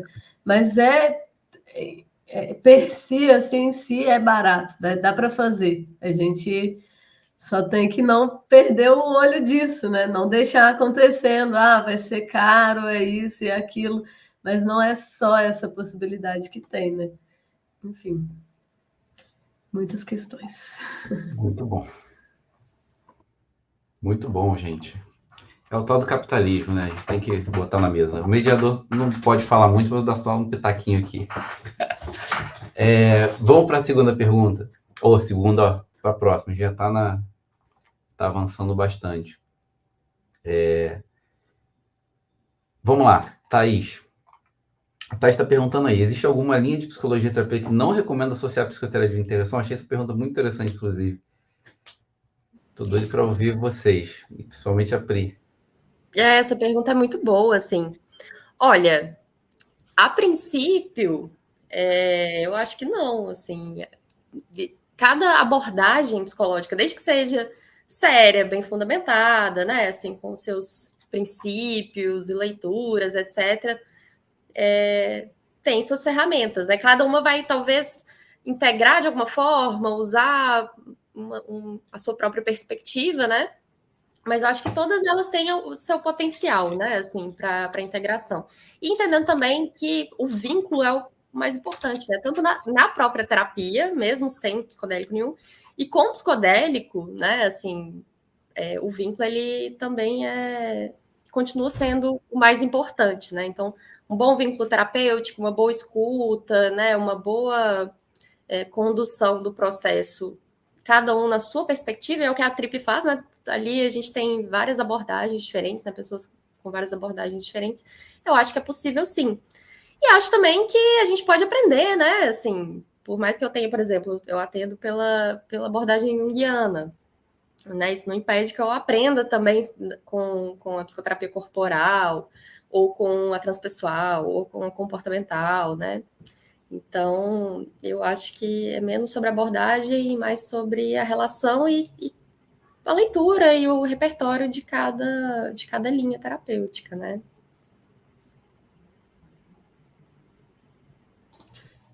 Tem uma questão que eu acho importante ressaltar nesse lugar dessa pergunta, é que a integração ela não é uma abordagem, né? Às vezes as pessoas confundem, né? E aí acham, tipo, pensa na psicoterapia de integração como se fosse uma abordagem inteira da psicologia, né? E ela é uma ferramenta que a gente usa dentro da abordagem, mas ela pode ser usada em qualquer abordagem, né? Enfim, eu acho que é isso mesmo que eu queria colocar. Nesse campo, eu acho que é imprescindível que o psicoterapeuta, psicólogo, psicanalista tenha uma escuta, né, que seja aberta e livre, né, de tabus, uma escuta antiproibicionista, né. Eu acho que é muito importante que o terapeuta esteja aberto a ouvir as experiências que o paciente teve durante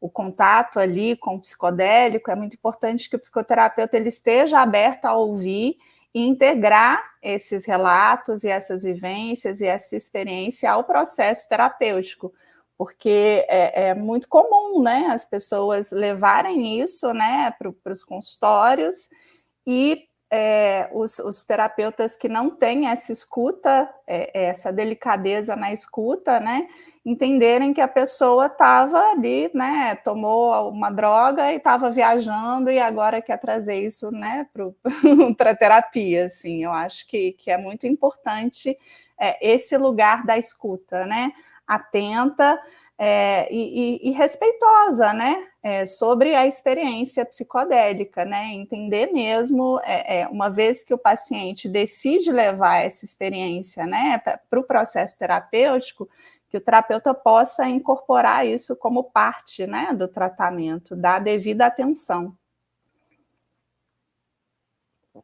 E aí qualquer abordagem pode ouvir, né?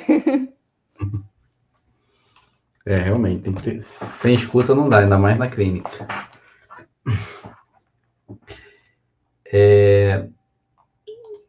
Vou passar para a próxima aqui, então. Estou vendo que o pessoal hoje ficou animado, isso é muito bom, tá? Muitas perguntas aqui. Existe algum tipo de protocolo que psicoterapeutas utilizam no processo de integração? Olha, gente, eu estou começando a responder todas, mas eu vou, porque a maioria tá direcionada para integração, né? Olha, primeiro, né, assim, acho que é algo que também a Joana trouxe, né, isso da integração, do processo de integração, não é uma área estabelecida ou com um protocolo, né, De novo, isso vai depender da prática de cada terapeuta, da abordagem de cada terapeuta, e a integração sendo esse processo extremamente complexo, né, que é antes, durante, depois, que envolve sete matrix, também acho que assim, talvez seja impossível ter um protocolo, né? Assim, escuta e trabalho com as ferramentas terapêuticas que cada um tem, assim, né? Assim, se em algum momento vai ser possível ter algumas diretrizes para isso, né? Pode ser interessante, mas diretrizes talvez, né? Protocolo eu acho que é um pouco difícil. Eu queria escutar o pessoal aí, o que vocês acham? Também acho difícil um protocolo para uma experiência tão complexa, né, Priscila? Inclusive, essa pergunta foi Isabela que fez, achei muito boa a pergunta, e é um tema que eu tenho muita curiosidade e no qual eu estou me debruçando na pesquisa do doutorado, mas não com a intenção de produzir um protocolo, mas de entender quais são os elementos essenciais dessa psicoterapia de integração, pela perspectiva, né, dos pacientes e dos terapeutas, porque esses encontros, eles estão acontecendo na clínica, né? Então, na minha pesquisa, eu vou buscar algumas pistas, né, de qual é o desenho, né, qual que é o estado da arte atual. Mas, de fato, assim, o que Priscila trouxe né, sobre protocolo tem nas pesquisas, né? Às vezes são 4 sessões antes, 8 sessões depois, assim, depende do protocolo de pesquisa, mas para a clínica, para o atendimento, assim, acho que cada profissional, né, está conduzindo ali de acordo com, né, com a sua experiência, com seus estudos, e é um tema que, enfim, estou curiosa aí para estudar, espero daqui a um tempo compartilhar com vocês os achados.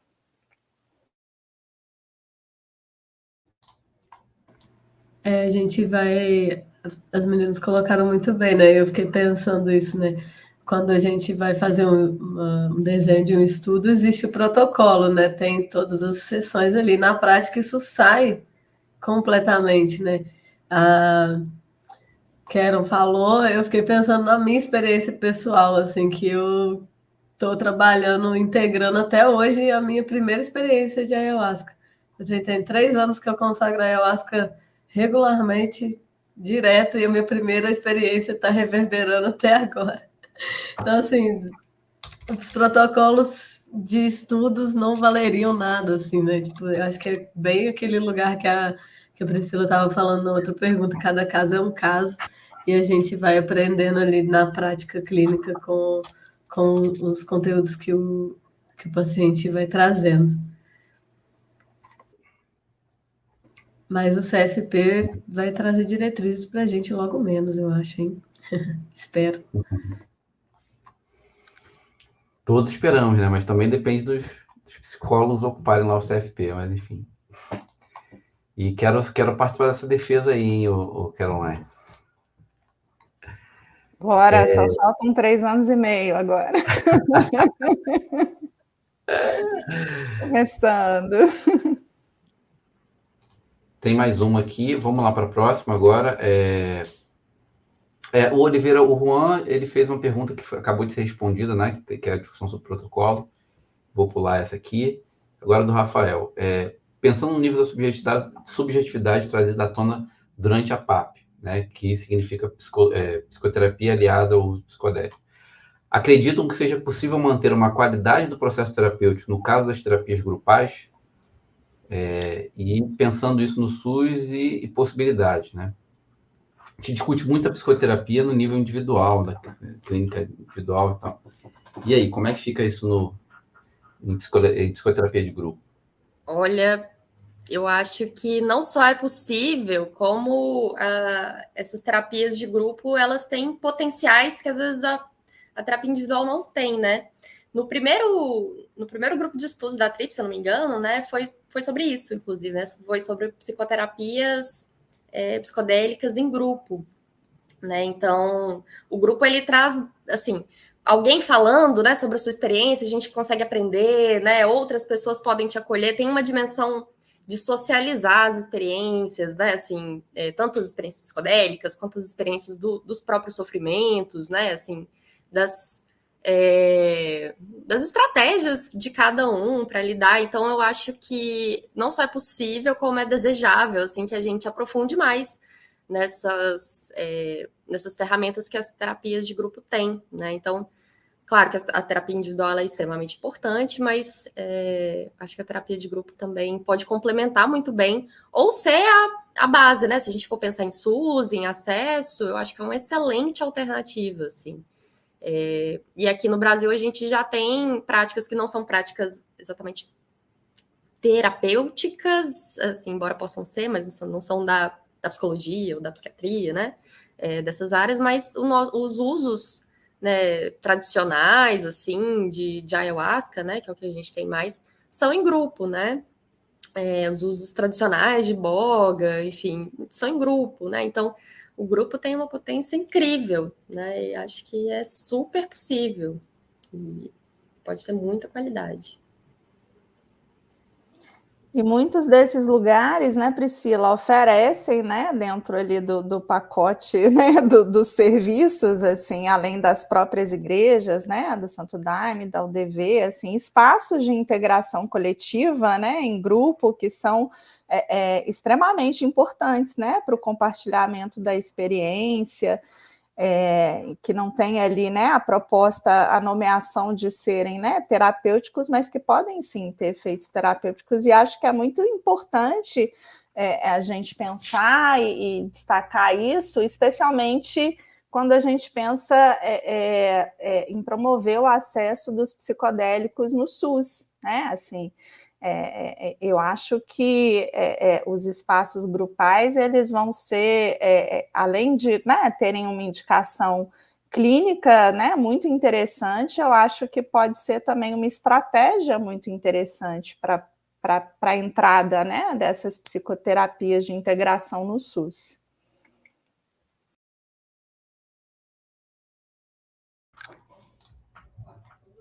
Pronto. Joana, abstém dessa? Passou, beleza. As meninas colocaram muito bem, na verdade, tudo. Agora o Lucas está perguntando como as categorias de profissionais de saúde podem se organizar para atender as demandas de uso psicodélicos nos diferentes contextos, incluindo psicólogos e terapeutas.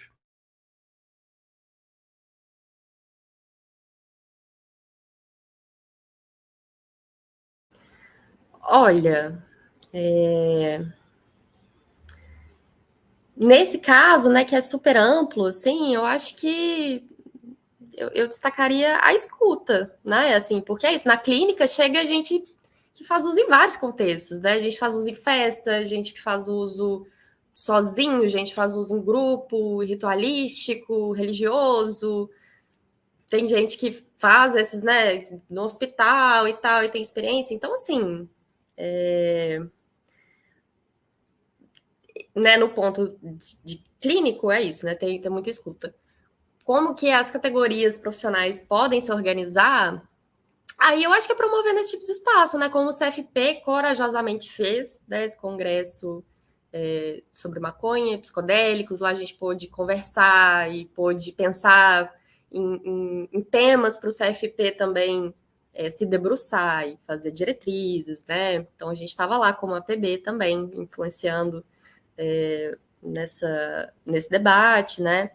Fazendo esse congresso que a gente está fazendo aqui, essas instâncias todas que a PB tem também de grupo de estudos, né, discussão, então, tipo assim, discutir, estudar e, enfim, se organizar tanto nessas organizações de sociedade civil quanto nos conselhos, né, ocupar os conselhos, enfim, pelo que eu entendo, seria por aí. Eu também, eu acho que é importante também a gente pensar dessa escuta sem estigma, né?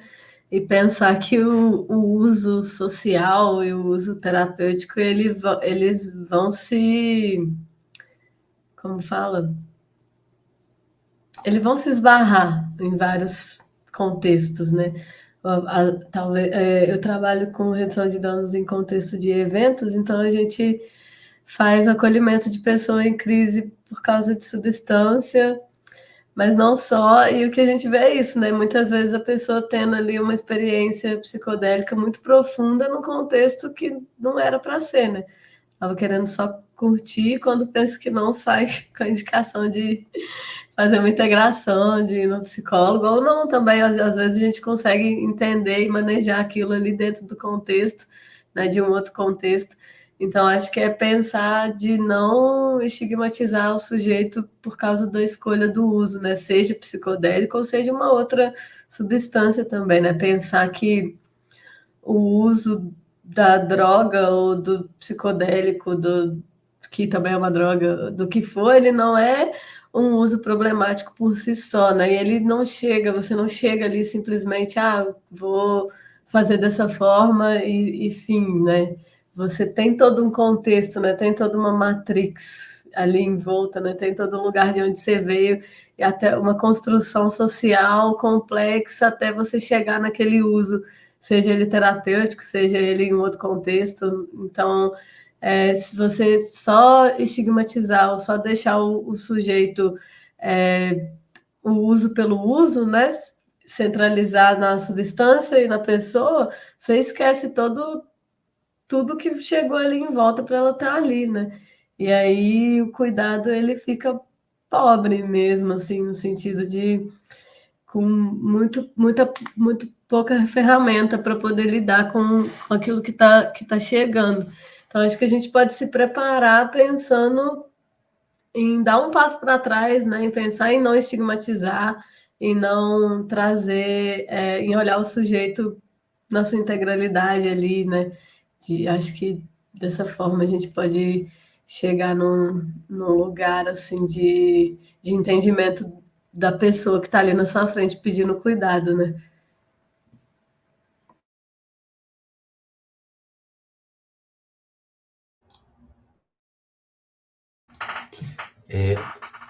Calma aí, já tem outra pergunta aqui.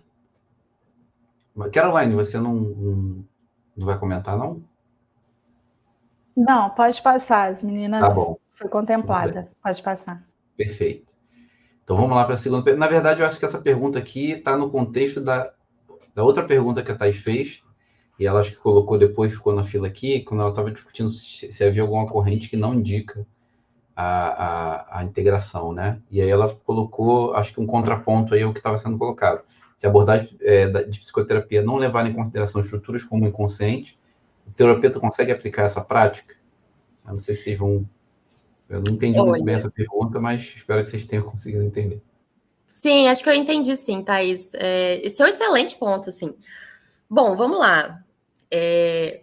Se uma abordagem terapêutica não leva em consideração o inconsciente, assim, eu acho que a abordagem ela está indo contra questões que são observáveis, né? O inconsciente ele é observável, né? Assim, ele tá, a gente não consegue produzir em laboratório, etc. Mas está aí, né? Assim, as neuroses, enfim.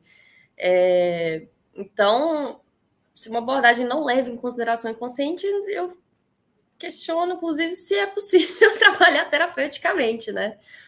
Porque eu acho, assim, eu não conheço, obviamente, de todas as abordagens, né? Mas eu acho que até abordagens que são mais, sei lá, pautadas em evidências, comportamental, né, TCC, etc., do que eu já escutei de profissionais falando, leva-se em consideração o inconsciente, mas aí tem outras formas de trabalhar, né?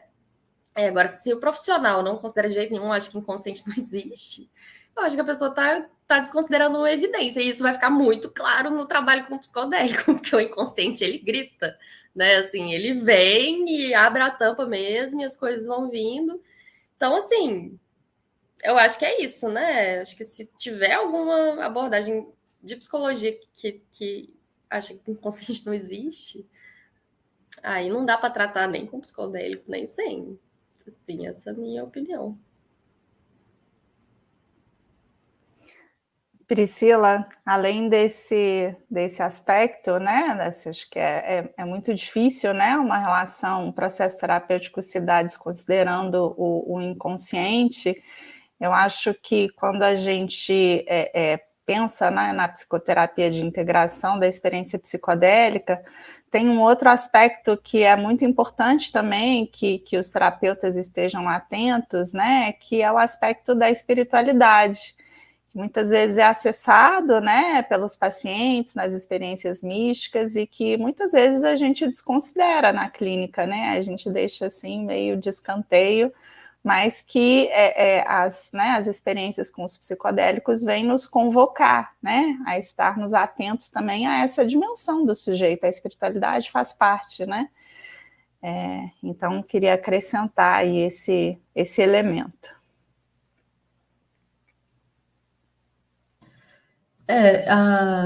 A Jéssica falou no comentário que tem diversos terapeutas que negam o inconsciente, e assim, eu concordo com a Quero, com a Priscila também, mas eu acredito que esses terapeutas que negam o inconsciente vão acabar nem querendo trabalhar com psicodélicos, né, exatamente por causa do que a Priscila falou, né, o inconsciente acaba gritando ali. E aí é isso, né? Eu conheço, na verdade, eu tenho uma psicóloga que eu sigo, que ela era TCC, ela trabalhou com integração psicodélica um tempo dentro da TCC. Eu até fiquei de conversar com ela sobre isso, como ela fazia, porque também era uma dúvida minha, Thais, sobre como aconteceu. A gente acabou não conversando, mas ela acabou mudando de abordagem. Então, assim, eu acredito que a terapia comportamental, por exemplo, deve ter alguma limitação nesse sentido, mas eu entendo que teve um momento ali grande que ela trabalhou e que dá para fazer sim, né? É só não ser negacionista com as coisas que estão vindo, né? Porque vão vir coisas, né? E a gente vai ter que olhar para isso quando chegar aí na clínica, não dá para negar. Ou perde o paciente também e vai para outro lugar. Pronto. Muito bom. Vou passar para a próxima aqui da Camila agora, né? Se vocês trabalham ou conhecem o trabalho do Wilson Gonzaga, né, que participou ativamente da regulamentação, acho que essa pergunta para a Caroline, mas sobre a questão do congresso, eu acho que não dá tempo mais não, assim. Já está tudo fechado, já está tudo planejado, mas eu vou deixar aí a pergunta sobre o trabalho do Wilson Gonzaga com vocês. Eu conheço, é uma grande referência, né? Assim, adoraríamos, né, que ele pudesse estar, mas eu até brinquei hoje conversando sobre o congresso, as mesas estão tipo um show que colocam, sei lá, Caetano e Gil no mesmo horário, em palcos diferentes, assim, tá, né? A programação tá bem interessante, assim, infelizmente o Wilson não vai estar nesse, mas teremos, né, outras pessoas também de referência na área, fomentando essa discussão.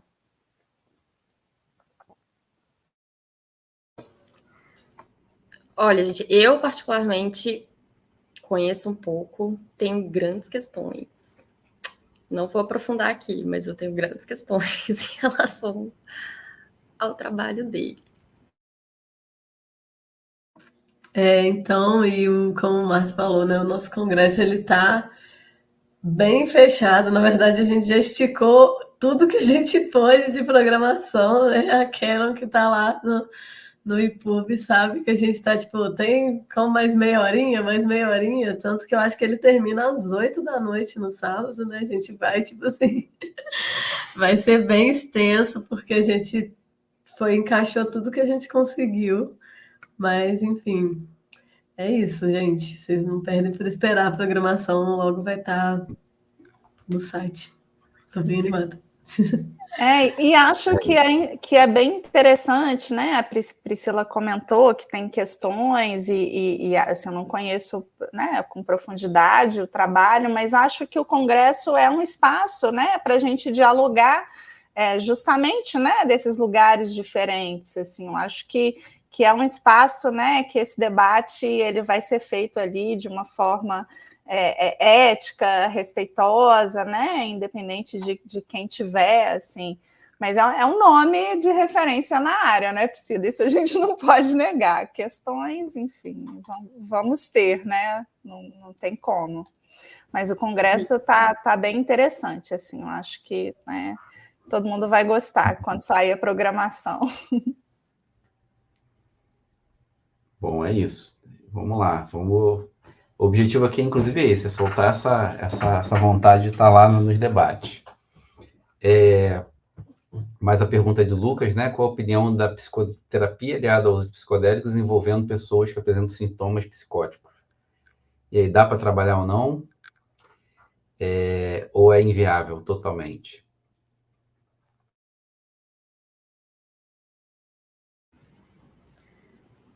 Bom, alguém quer começar respondendo essa? Porque essa é uma pergunta, assim, importante, mas difícil, né? Não sei se querem falar, Joana. Pode ir, Priscila, vai lá. Olha, gente, assim, eu tenho pouca coisa para dizer sobre isso, assim, né? Eu não atendo pessoas com sintomas psicóticos, então não faz parte da minha experiência, né? Mas nos grupos de estudos da PB, a gente já recebeu uma vez o... Ai, gente, me fugiu o nome dele, o psiquiatra, alguém me lembra o nome dele, que falou sobre isso, falou sobre esquizofrenia e psicodélicos, Rafael Baquite. Ele falou sobre isso, né? O Bruno também trouxe em algum grupo de estudos falando, né, sobre uma pessoa que ele atende, que tem sintomas psicóticos, mas que faz uso, né, assim, de forma autônoma, vai um monte de ritual. Então, assim, do que eu me lembro, inclusive, que o Rafael Baquite comentou, né, eu tô querendo muito fazer uma entrevista com ele, a gente ainda não conseguiu marcar, que, de novo, gente, casos e casos, né? Assim, vai ter momentos que vai ser extremamente desorganizador, e é o risco, né? O que se coloca aí nas pesquisas, inclusive, né? De não fazer com pessoas com sintomas psicóticos, porque tem realmente um risco da pessoa se desorganizar ainda mais, né? Assim, se a pessoa já tem um ego mais fragilizado, talvez não seja interessante flexibilizar mais, né? Fragilizar mais para os conteúdos do inconsciente. Mas isso não quer dizer que não tenham pessoas que façam uso ou que esse uso pode ser interessante em algum momento. Né? Então, assim, esse é um tema que eu acho que a gente tem que ir com muito, muito, muito cuidado e escutar as pessoas que trabalham, assim, de forma contínua, né? Com pessoas psicóticas ou sintomas psicóticos, escutar as pessoas que têm sintomas psicóticos e fazem seus usos autônomos, né? E a gente precisa de pesquisa nessa área. Por enquanto, são pessoas que ficam fora, né, dos desenhos de pesquisa, então é muito difícil de falar qualquer coisa. É verdade, Priscila, são pessoas que são excluídas dos protocolos, né? Na maior parte é contraindicado, né? Mas que é isso, na prática, né? Existem pessoas, né, com estrutura psicótica que fazem uso autônomo. E aí, né? Para saber, a gente precisa ouvi-las, né? Ouvir os terapeutas que as atendem, para a gente poder ter mais informações e respaldo, né? Eu acho que cada caso é um caso, e isso, né, pode ser possível, né, que o uso se dê de uma forma não prejudicial em algum momento, né, pontual da vida do sujeito. Em outros casos, né, pode ser extremamente desorganizador. Então, essa delicadeza ela é imprescindível. É realmente, né, uma pergunta muito boa e um aspecto muito delicado.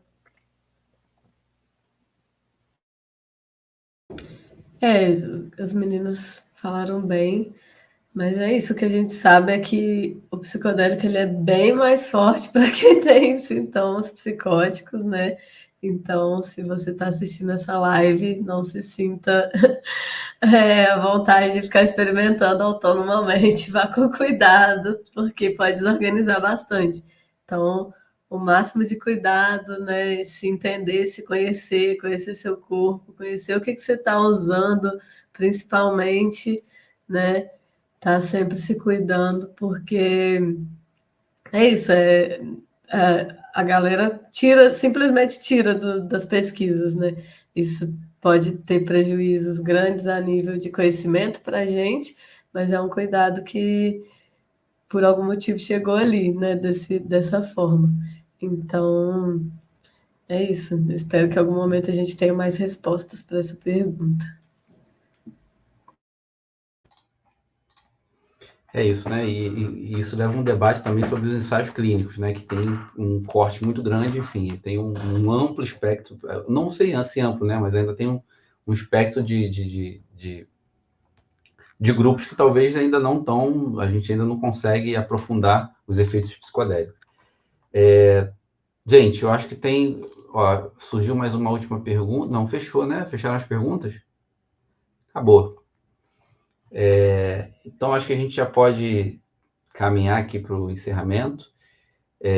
Para encerrar de fato, não, calma aí que eu ainda vou passar a palavra aqui entre as convidadas, mas antes a gente vai fazer o sorteio, tá? E para fazer o sorteio, eu queria só dizer o seguinte, duas coisas. Primeiro, se houver alguma inscrição duplicada, ela não, só vai ser válida a última inscrição, tá? Porque senão vai desequilibrar aqui a competitividade, a igualdade aqui, né, no sorteio, para não deixar ninguém ter mais probabilidade. Então, teve acho que uma outra pessoa que escreveu aqui além, a gente já cancelou. Quando eu terminar minha fala aqui, a gente vai fechar as inscrições, né, porque eu vou ter que fazer o sorteio em cima de quem se inscreveu até o fim dessa fala aqui. Enquanto aí quem não se inscreveu ainda tem a oportunidade de se inscrever no formulário, vamos postar o formulário novamente aí para quem não viu, quem chegou depois. Período, você pode postar novamente o formulário aí, por favor? Vai estar no comentário aí, tá? O formulário de inscrição. Enquanto isso, eu vou lembrar aqui o nosso calendário aqui do ciclo de lives, né? Para todo mundo que quiser acompanhar aí. A gente ainda está hoje é a primeira mesa, a gente ainda vai ter mais 3 mesas ainda. Amanhã, às 8 horas, a gente vai ter reparação histórica no contexto psicodélicos e plantas sagradas. A gente vai trazer aqui a Ana Clara, o Cauê Pinheiro e o Inu Yubi, tá? Para fazer esse debate, né? Fazer um debate importante que a gente precisa, assim, a gente não pode discutir regulamentação, nem acesso à integração, se a gente não fazer nenhum diálogo aí com os povos originários e o debate que a gente tem que estabelecer de respeito aos que, como a Caroline mencionou aqui nessa live, né, os que trouxeram essa inovação para essas tecnologias para a gente. Dia 4 de novembro, a gente vai ter Debochando Legal com a psicodelia Baixo Astral, tá? Com a Renata Reis, Carol Apple e o Guilherme Simbole. E também no dia 5 de novembro, né, a gente vai trazer aqui o tema Transculturalidade, Plantas Sagradas e Psicoterapia no contexto latino-americano, né? Trazendo a Paulina Pouso e a Dani Monteiro. Bom, então agora está encerrado aí as inscrições e eu vou fazer o sorteio aqui. Depois de terminar o sorteio, tá? A gente vai passar mais uma rodada aqui para as palavras finais das convidadas e a gente vai encerrar a live. Tudo bem? Então vamos lá, pessoal. Calma aí. Deixa eu só colocar aqui, compartilhar aqui a tela.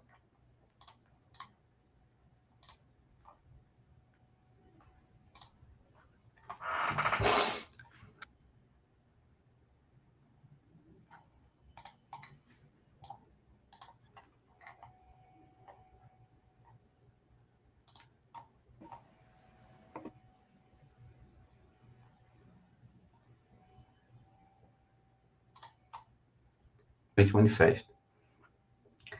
Vamos lá, hein? 1, 2 e... Vamos lá, número 25. Então, agora vou até printar essa tela aqui, para a gente salvar. E vamos lá para ver quem foi o sorteado número 25. Tchan, tchan, tchan, tchan.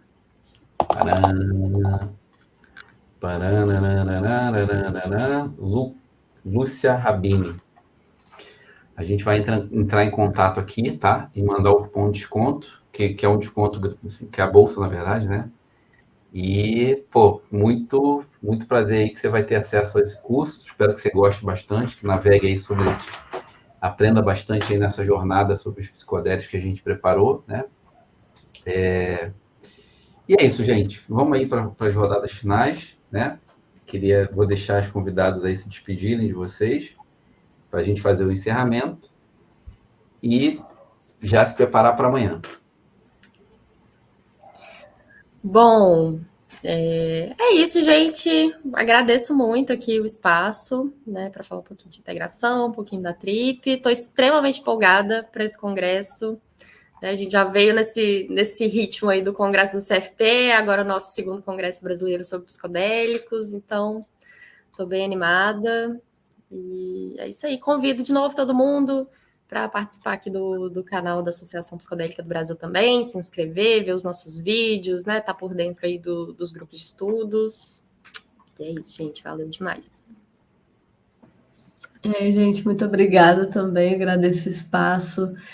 E assim, é igual eu falei na minha fala também, esse é só um gostinho do início de todas as discussões que a gente vai promover aqui ainda, tanto no pré-congresso quanto no congresso. Quem não conseguir se inscrever, pode ficar tranquilo que ele vai ser transmitido, a gente está organizando tudo certinho. E vai ficar gravado, então se você está vendo essa live muito tempo depois, você pode procurar aí no canal também que vai ter, né? E para quem não ganhou a bolsa, a gente também vai sortear mais amanhã, a gente vai sortear acessos também como apoiador psicodélico, né? A gente tem essa categoria de membro colaborador da categoria apoiador psicodélico, que tem acesso ao nosso grupo de estudo quinzenal. Então, a gente vai sortear amanhã um acesso de 1 ano aos nossos grupos de estudo, para vocês terem um gostinho aí do que é estar com a gente como apoiador. E vamos sortear mais uma bolsa também, mais um acesso a cada live. Vai ser bem legal. Espero que vocês estejam com a gente. Vai ser massa. Estou muito animada. Sorteio de amanhã vai ser bom, hein? Eu sou apoiadora psicodélica e aproveito bastante os grupos de estudo. Bom, gente, agradeço a oportunidade de estar aqui hoje com Priscila, Márcio, Joana. Quero reforçar que, né, o Instituto de Psiquiatria está, né, preparado, de portas abertas para receber a todos, todas e todos para o congresso, e a gente se vê em breve, na semana que vem. Desejo que as outras mesas do pré-congresso sejam tão entusiasmadas quanto foi essa, né? E acho que a gente tem aí poucos dias, né, para estar se encontrando presencialmente no congresso, que promete. Boa noite. Valeu, pessoal. Olha, foi maravilhoso aí mediar essa mesa aí com vocês, foram maravilhosas. E com esse público também, né? Várias perguntas muito interessantes. E é só o gostinho, tá? Só o início aí do que será esse segundo Congresso Brasileiro sobre Psicodélicos. A gente vai ficar por aqui. Um abraço no coração de todo mundo, de todos e todas. E até amanhã, às 8 horas, nesse mesmo canal, né? Para fazer a segunda mesa desse ciclo de lives pré-congressos. Um abração, pessoal. Valeu. Valeu, gente. Beijos.